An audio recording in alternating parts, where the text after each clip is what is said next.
Tillie Walden is one of my favorite comic book authors, and it's hard for me to describe why without first describing her and then getting deeply personal about myself.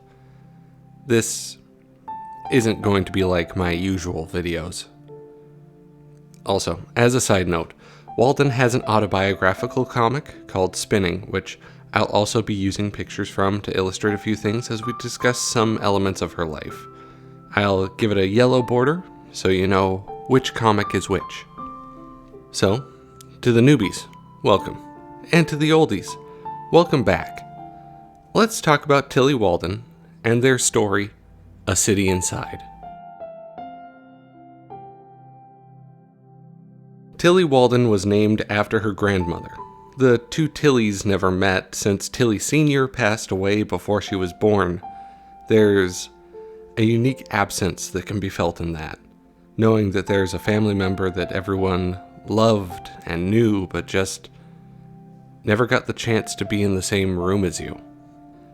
Tillie had a knack for art and decided to put this feeling to the page, making a black and white comic to assess and process this emotion, and shared it with her dad.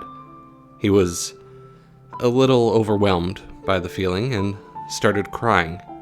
I can't really blame him. Tillie realized that her art could have power, and it could bring feelings to other people. She wrote more comics and got picked up by Avery Hill Publishing right after graduation. It's relevant to her works to also mention Tillie is homosexual. Initially, she was afraid to put that feeling onto the page, especially while she was still in the closet. She dated other girls and often found them in the same boat. After all, she grew up in a time and place where people like her, people who weren't straight, were usually met with scowls and derision.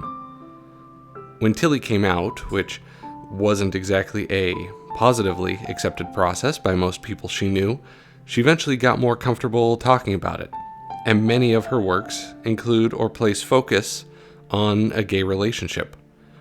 A City Inside is one such story. It's short. This video might take longer to watch than the story would take to read, but I want to draw attention to it, to talk about it, and about what it means to me. There are only 3 characters, 4 if you count Nancy the cat, who is the only one whose name we actually learn. So forgive me as I try to describe this to you verbally. The narrative is that our protagonist enters therapy or counseling and enters this dreamlike state as they process their feelings, describing their life, their need for freedom, and how that tug for freedom can damage the good things right in front of her. The narrative is black and white, dreamy and ethereal, and utilizes one of my favorite things in comics, decompression. This is when we see a few panels in a row of the same thing, or a very slow progression of things, to emphasize the emotional weight being carried. It can be used for comedic effect too. It's essentially a pacing tool. Within the narrative, it's definitely meant to make you sit for a moment and think about the weight behind the words, to think about what the story is really trying to say. But that's all there is to describe. Much of the story is told non-verbally, letting you draw your own thoughts and feelings as the narrative progresses. It seems to be discussing the process of figuring out who you are as you grow older, and the walls you put up around yourself, even unintentionally. Some of it feels deeply personal in a way, as a lot of Walden's writing does, like it's showing you something hard to describe that couldn't be adequately explained in only text or only pictures. The unique union of the two is utilized to the fullest extent. So, why this story? Why am I talking about it? When I decided to start this channel, I knew I wanted to talk about comics from third-party creators. I didn't want to just be the DC guy, So I put together this big list of comics to read, and I mean like huge.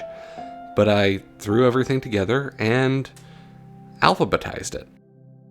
So, A City Inside was one of the first things on my list, and it spoke to me.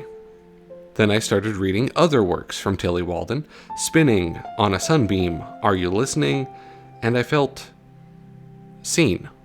I saw an author from my own generation writing LGBTQ plus stories, and I was in the midst of a personally tumultuous time. I'd come to learn some troubling things about my family. Relationships were frayed or outright severed.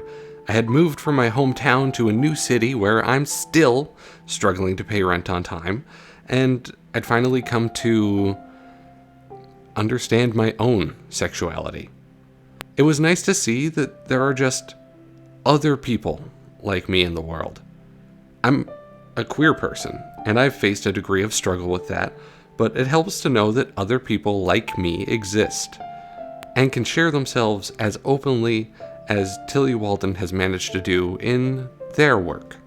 So, if you ever feel like I have in the past, and admittedly still do once in a blue moon, and want to feel something unique and special and artful, check out A City Inside, and then Tillie's whole bibliography. And that's where we'll leave it for now. I hope you enjoyed this video. This is usually the part where I beg for likes and subscriptions, which, yeah, do that, but I want to leave things off by saying, if you stuck around to the end, thank you. It's hard for me to talk about myself, and I wanted to stretch those muscles a bit. So, again, and truly, thank you for watching. I'll see you in the next one.